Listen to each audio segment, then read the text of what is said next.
Welcome to all students. Myself, Om Prakash Godara, Assistant Professor of Physiology, Department, Faculty of Agriculture and Veterinary Science, Jyoti Vidyapith, Women's University, Jaipur.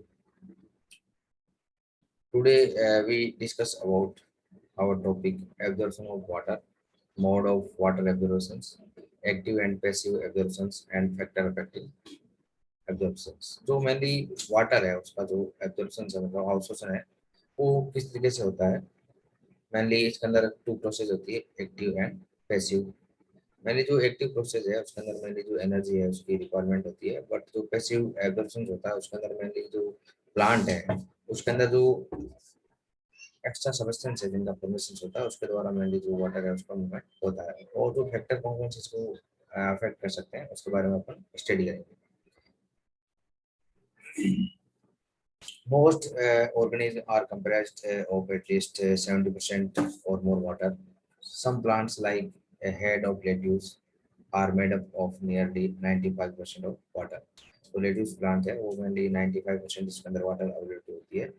When organisms grow dormant, they lose most of their water. For example, seed and buds are typically less than 10% water. तो mainly dormantly जो lose organism होती है उसके अंदर mainly जो water है उसकी जो क्वांटिटी है वो लेस देन 10% होती है लाइक आपका जो सीड्स है एंड जो बर्ड्स होती है तो उसके अंदर जो वाटर क्वांटिटी है लेस देन 10% वाली होती है इधर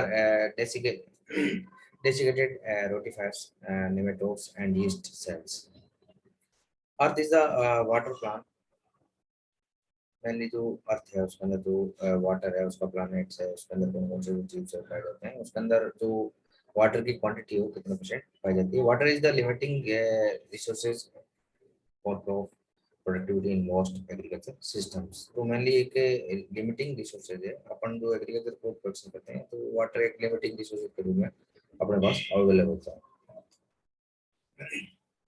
in general, the water always move down in water potential gradient from area of higher water potential to area of lower water potentials. तो mainly जो water का movement है वो higher to lower की तरफ होता है.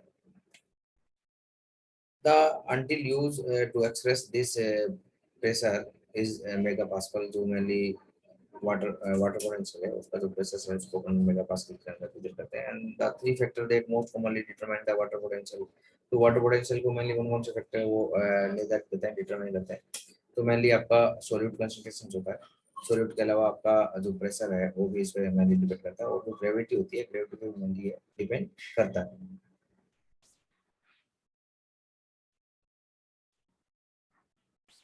What is water potential? तो water potential क्या है? तो water potential mainly is the potential energy of water relative to pure water. Free water होता है उसकी तुलना के अंदर mainly जो relative energy वो कितनी है उसके according to mainly water potential जो वो अपना compromise होता है.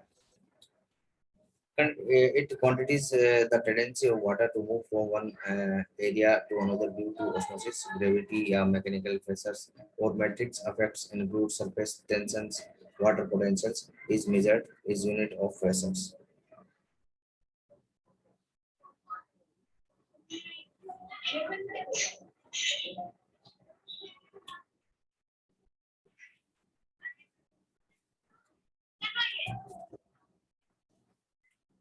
तो water potential है तो is commonly represented by the Greek letters. This concept has proved especially useful in understanding water movements with plants and animals and soils. तो mainly जो कॉमनली इसकी रिप्रेजेंट है वो एक ग्रीक लेटर से सही है इसके द्वारा अपन नोटेट करते हैं और जो वाटर कंपोनेंट्स के जो टॉपिक्स है जैसे आपका रेफरेंस करेक्शंस होता है सॉलिड पोटेंशियल्स होता है और प्रेशर पोटेंशियल्स होता है if the gravity components is the potential due to the humidity and is the potential due to matrix effects तो मेनली जो कंपोनेंट्स है उसके अंदर जो डिफरेंट कंपोनेंट आपको जो पाए जाते हैं कि जो वाटर पोटेंशियल है उसका जो मेजरमेंट है वो किस तरीके से किया जाता है मेनली जो डिफरेंट एब्जॉर्प्शन ऑफ वाटर है तो उसका जो मेनली निर्धारण है वो mainly structures involve in water absorption के अंदर कौन सी स्ट्रक्चर्स है वो इन्वॉल्व होती है तो in fire plants water is absorbed through root hairs which are in contact with soil water and from root hairs drawn a little Behind in the root tips, root hairs are tubulous hair like prolongus of the cells of epidermis. Epidermis bare root hairs. It is also known as piloferous layer of the roots. तो mainly piloferous जो layers होती है वो mainly roots के अंदर present होती है. The walls of root hairs are permeable and consist of pectic substance and cellulose, which are strongly hydrophilic in nature. Root hair contains vacuolous fillet with cell shape. When root elongates, the older root hairs die. New root hairs are developed so that they are in contact with fresh supplies of water in the soil. So little movement of water is achieved through roots. This can described as flow. तो इसको mainly अपन किस तरीके से जो describe से वो कर सकते हैं. तो उस conditions में mainly जो roots है, often roots are overlooked probably because they are less visible than the rest of the plants. However, it is important to understand plant root systems because they have a pronounced effect on plant size and vigor. Methods of propagation, adaptation of soil types and response to cultural practice and irrigations. तो ये सारी चीजें हैं. तो root की mainly जो structure होती है उसको मेनली डिपेंडेंट होता है कि जो वाटर का फ्लो है, मूवमेंट्स है, वो किस तरीके से होगा. तो मेनली रूट के अंदर जो जैसे अपन आया उसका टीएस का ट्रांसफर सेक्शन, तो उसके अंदर मेनली कैसोरेंस जस्टिस है या एंडोडर्मिस है वो पाई जाती है. इसके अलावा स्ट्रक्चर ऑफ रूट, मेनली जो रूट की स्ट्रक्चर है उसके अंदर मेनली आपका there are three major part of the root. The meristems is the tip and manufactures new cells. It is the area of cell divisions and growth. Mainly जो meristems reason होता है वो mainly new sales manufacture करता है. वो ये mainly cell division and growth का जो एरिया है इसको ओपन मेरिस्टेम्स बोलते हैं. Behind the meristems is the zone of elongations. तो मेनली मेरिस्टेम्स रीजन है उसका जस्ट पीछे जोन ऑफ इलोंगेशन होता है. In this area cells increase in size. तो इस एरिया के अंदर मेनली जो सेल है उसकी जो साइज है वो इंक्रीज होती है through food and water absorption. ये मेनली फूड और भोजन और जो वाटर उसका एब्जॉर्प्शन करती है, अब्जॉर्प्शन करती है. they pass the root through the soils. ये mainly जो root अपना जो soils होता है उससे mainly जो pass करके जो system से वो water है उसका absorption करने का काम करती है.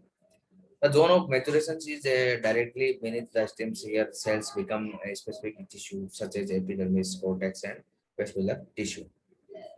A root epidermis is a outermost layer of the cells. These cells are responsible for absorbing waters and minerals. तो mainly जो epidermis है उसकी जो outermost layer होती है ये mainly किसके लिए responsible है? Absorbing waters and minerals, dissolve in water. तो water के अंदर जो dissolve आपके minerals हैं उसको mainly absorb करने का काम epidermis जो root की epidermis है उसके द्वारा किया जाता है. Cortex cells are involved in moving water. जो मेनली कोर्टेक्स सेल्स है वो मेनली जो वाटर का मूवमेंट है वो मेनली कोर्टेक्स सेल्स पे डिपेंड करता है. From the epidermis to the vascular tissue. ये क्या करती है? मेनली जो एपिडर्मिस है वहां से मेनली वेस्कुलर टिश्यू तक जो वाटर का मूवमेंट है वो कोर्टेक्स सेल्स के द्वारा किया जाता है. मेनली इसके अंदर जाइलम एंड फ्लोएम आता है. तो जाइलम एंड फ्लोएम से वो मेनली कोर्टेक्स का जो वेस्कुलर टिश्यू पार्ट है. And it in storing foods, vascular tissue is located in the centers of the root and conduct food and waters. तो mainly जो फूड एंड वाटर है, mainly जो food है उसका जो मेनली ट्रांसपोर्ट है वो मेनली आपका फ्लोएम के द्वारा होता है. क्रॉस सेक्शंस, अगर अपन आपका कोई भी जो प्लांट है उसका अगर क्रॉस सेक्शन देखोगे तो जो सारी चीजें आपको और उसके अंदर मेनली आपको शो हो जाएगी. तो क्रॉस सेक्शन से अभी माइक्रोस्कोप में या आप देख सकते हो कि अगर कोई भी रूट है उसका क्रॉस सेक्शन काटे तो ये सारी चीजें हैं कि जो वाटर है वो मिनरल्स है उसका जो एब्जॉर्प्शन है वो किस तरीके से होता है.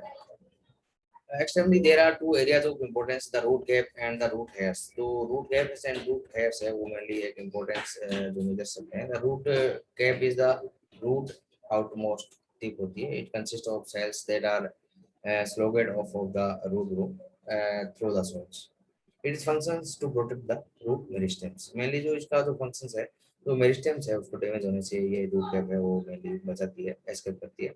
Root heads are delicate, elongated epidermal cells that occur in small zones just behind the root growing tip. Root growing के just जो regions होता है उसको just पीछे mainly जो root heads है वो mainly present पाए जाते हैं.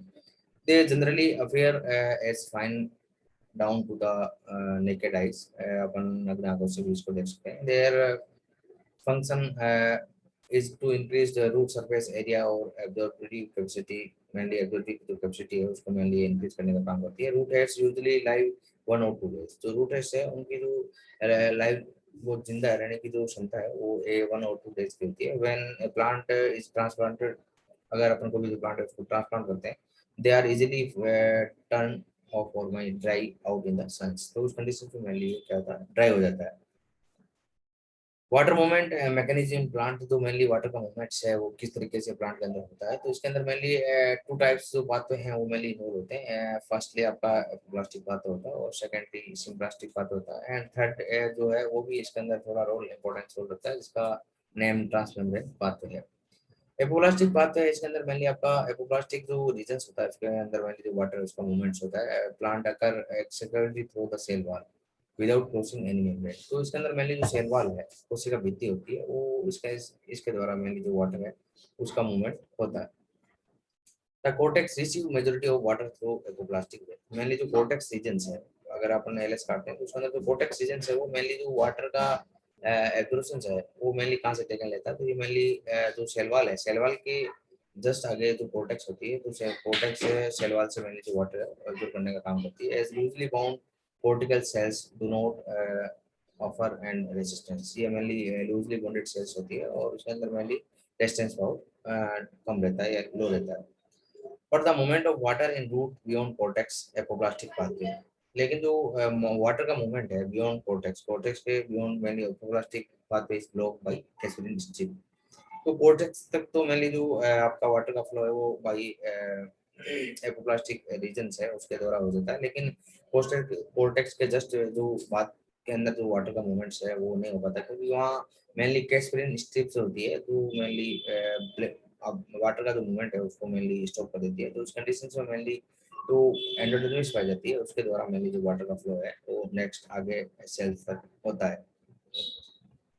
तो इस कंडीशन में मेनली में जो एंडोडर्मिस है वो मेनली एक इंपॉर्टेंस रोल रखती है। तो इस प्रकार जो मेनली आपका प्लास्टिक रीजन है उसके अंदर मेनली जो सेल वॉल्स है उसके द्वारा जो वाटर का मूवमेंट है कोर्टेक्स तक होगा और कोर्टेक्स से आगे वाटर का मूवमेंट स्टॉप हो जाता है, फिर एंडोडर्मिस के द्वारा होता है। तो जो एंडोडर्मिस से जस्ट पहले जो मेनली कैस्पेरिन जो स्ट्रिप्स है वो पाई जाती है जो मेनली वाटर को आगे मूव करने से रोकती है। फिर जो वाटर का मूवमेंट है वो सिम्प्लास्टिक पाथवे के द्वारा होगा। तो the movement of water from one cell to other cells through plasmodesmata. अगर वाटर का मूवमेंट अगर किसी भी सेल्स के अंदर प्लाज्मोडेस्माटा के अंदर होता है उसको अपन symplastic pathway of water movement बोलते हैं। This pathway comprise the network of cytoplasm of cells into interconnected by plasmodesmata. क्योंकि जो प्लाज्मोडेस्माटा है इसके द्वारा मेनली जो टू सेल्स है वो आपस के अंदर लिंक रहती है और इसी के द्वारा जो सिम्प्लास्टिक प्लास्टिक पाथ है उस रीजन के अंदर मेनली जो वाटर है उसका मूवमेंट होता है। ट्रांसमेम्ब्रेन जो पाथवे है, ट्रांसमेम्ब्रेन पाथवे के अंदर मेनली क्या होता है कि in plant roots water movement from soil till the endodermis occur through apoplastic pathway only through cell walls. The Casparian strips is the endodermis are made up of wax-like substance suberins with block water and solid movements through the cell walls of endodermis. तो इस condition में as a result water is forced to move through cell membranes and में cross tonoplast of vacuoles. तो इस condition में mainly एक pressure create होता है और जो वाटर का जो फ्लो है वो मेनली टोनोप्लास्ट ऑफ वैक्यूल्स है उसके अंदर होता है। This movement of water through cell membrane is called. अगर सेल मेम्ब्रेन के द्वारा जो वाटर का मूवमेंट है तो इसको अपन ट्रांस मेम्ब्रेन पाथवे बोलते हैं या जान सकते हैं। तो इस प्रकार जो थ्री डिफरेंट है कि जो वाटर है, वाटर का जो मूवमेंट्स है वो मेनली थ्री टाइप्स हो सकता है आपका, एपोप्लास्टिक, सिम्प्लास्टिक और trans membrane pathway. Mechanism of water absorption, जो वाटर एब्जॉर्प्शन है उसकी मैकेनिज्म क्या होती है, एक्टिव एब्जॉर्प्शन ऑफ वाटर क्या होता है, तो mainly in the process the root cells play active role in the absorption of water and metabolic energy release through respiration is consumed active absorptions may be often 2 points। तो mainly जो respiration के दौरान जो energy release होती है वो energy mainly जो water का एब्जॉर्प्शन है उसके अंदर इंपॉर्टेंस रखती है या यूज होती है। Steps involve in the active osmotic absorption of water की, एक्टिव एब्जॉर्प्शन ऑफ वाटर है उसके अंदर कौन कौन से स्टेप्स इन्वॉल्व होते हैं, तो फर्स्ट स्टेप से in osmotic the osmotic absorption of water is the imbibition of soil water by the hydrophilic cells walls of the root hairs. तो मेनली जो रूट हेयर्स है उसकी जो हाइड्रोफिलिक सेल्स वॉल्स होती है वो मेनली इम्बिबिशन के द्वारा फर्स्टली जो वाटर है उसको ऑब्जॉर्प्शन करने का काम करती है। Osmotic pressure of the cell shape of root hairs is usually higher than the osmotic pressure of the soil water। तो मेनली जो वाटर का फ्लो हमेशा लोअर कंसंट्रेशन से हाई कंसंट्रेशन की तरफ होता है, तो उस कंडीशन में मेनली जो सॉइल वाटर है उसका जो ऑस्मोटिक प्रेशर है वो लो होता है, एंड जो रूट सेल है, सेल शेप है, उसका जो ऑस्मोटिक प्रेशर से हाई होता है। तो इस कंडीशन में मेनली वाटर का मूवमेंट सॉइल से वाटर के अंदर, सॉइल से प्लांट के अंदर होता है। The diffusion pressure deficient and suction pressure in the root hairs become higher and water from the cell walls enter into them through plasma membrane। तो इस कंडीशन में मेनली क्या होता है कि सेल के अंदर जो डिफ्यूजन प्रेशर डेफिशिएंट है या जो सक्शन प्रेशर है वो इंक्रीज होता है, और वाटर है प्लाज्मा मेम्ब्रेन के द्वारा मेनली सेल के अंदर एंट्री करता है। As a result osmotic pressure, suction pressure and diffusion pressure deficient of root cells how become lower while their turgor pressure is increased। Now the cortical cells adjacent to that hair have high osmotic pressure, suction pressure and diffusion pressure deficient in comparison to the root hairs। तो root hairs की तुलना के अंदर mainly जो next cell आती है, cortical cells होती है, तो उसके अंदर फिर osmotic pressure, suction pressure और जो diffusion pressure deficient है वो इंक्रीज हो जाता है। तो इस प्रकार वन बाय वन स्टेप्स के अंदर जो मेनली वाटर है वो एब्जॉर्ब होता है, और लास्ट जो लीव होती है टॉप पार्ट वहां तक इसका मूवमेंट होता है। Therefore water is drawn into the adjacent cortical cells from root hairs by osmotic diffusion। In the same way, by cell to cell osmotic diffusion gradually reach the innermost cortical cells and endodermis। तो firstly इसके अंदर आता है आपका osmotic absorption. तो mainly osmotic absorption के अंदर mainly क्या होता है, water is absorbed from the soils into the xylems of the root according the osmotic gradients. तो रूट के द्वारा मेनली जो वाटर का एब्जॉर्प्शन है वो ऑस्मोटिक ग्रेडियंट के अकॉर्डिंग होता है। तो फर्स्ट इसके अंदर जो स्टेप इन्वॉल्व होता है कि innovation of for water by hydrophilic cell wall. तो रूट हेयर्स के अंदर जो हाइड्रोफिलिक सेल वॉल्स होती है उसके द्वारा फर्स्ट जो वाटर है वो इनोवेशन के द्वारा अंतःशोषित किया जाता है। फिर इसका मूवमेंट नेक्स्ट जो सेल्स है उसके अंदर होता है, तो वहाँ का जो ऑस्मोटिक सेल सेप्स है वो या ऑस्मोटिक सॉइल वाटर है वो इंक्रीज हो जाता है। फिर जो नेक्स्ट सेल है उसका जो लिक्विड रूट हेयर्स है वो बिकम्स हायर हो जाता है। तो इस कंडीशन में water from cell water entry into the through membranes of osmotic diffusion. As a result फिर क्या होगा कि जो ऑस्मोटिक प्रेशर है आपका डिफ्यूजन प्रेशर डेफिशिएंसी है of fluid becomes lower and tracheal pressure increase. And last that now the cortical cells adjacent root hairs have higher OP osmotic pressure diffusion pressure in comparison to root hairs by osmotic diffusion। तो इस प्रकार mainly जो water का movements है वो root से लेके और जो रूट का टॉप पार्ट्स लीव होती है वहां तक होता है। ओके स्टूडेंट्स, इसका जो इम्पोर्टेंस है कि मेनली जो वाटर एब्जॉर्प्शन है वो इसका जो इम्पोर्टेंस क्या है कि मेनली जो वाटर का एब्जॉर्प्शन है प्लांट के अंदर क्या क्या इम्पोर्टेंस रोल रखता है। तो मेनली वाटर एब्जॉर्प्शन एक टेक्निक्स है जिसके अंदर मेनली एक्टिव और पैसिव टू टाइप्स की जो प्रोसेस है वो मेनली सम्मिलित होती है। तो इसके अकॉर्डिंग मेनली वाटर की कंडीशंस उस पर डिपेंड करती है कि अगर जो आउटर सॉइल्स है अगर उसका जो ऑस्मोटिक प्रेशर है या आपका जो कंसंट्रेशन है वो मेनली अगर लो रहेगा, और जो अपनी सेल्स है उसका अगर जो कंसंट्रेशन है ऑस्मोटिक प्रेशर है वो अगर इंक्रीज रहेगा तो जो वाटर का मूवमेंट है वो सॉइल से सेल्स के अंदर होगा। तो इस प्रकार फिर क्या होगा कि सेल एक दूसरे से अटैच रहती है, तो अगर फर्स्ट सेल के अंदर जैसे ही वाटर की एंट्री होगी तो वहाँ का जो osmotic pressure diffusion pressure deficient और तो वो डिक्रीज हो जाएगा, और जो उसके जस्ट आगे की सेल्स है उसके अंदर जो ऑस्मोटिक प्रेशर से आपका डिफिजन प्रेशर डेफिशिएंट है वो हायर हो जाएगा। तो इस प्रकार जो वाटर का मूवमेंट है वो लोअर टू हायर होता रहेगा। तो इस प्रकार चेन बन जाती है, एक लंबी चेन बन जाती है। तो वाटर का मूवमेंट फिर सोइल टू जो टॉप पार्ट होता है लीफ का वहां तक होता है। Okay, thank you students.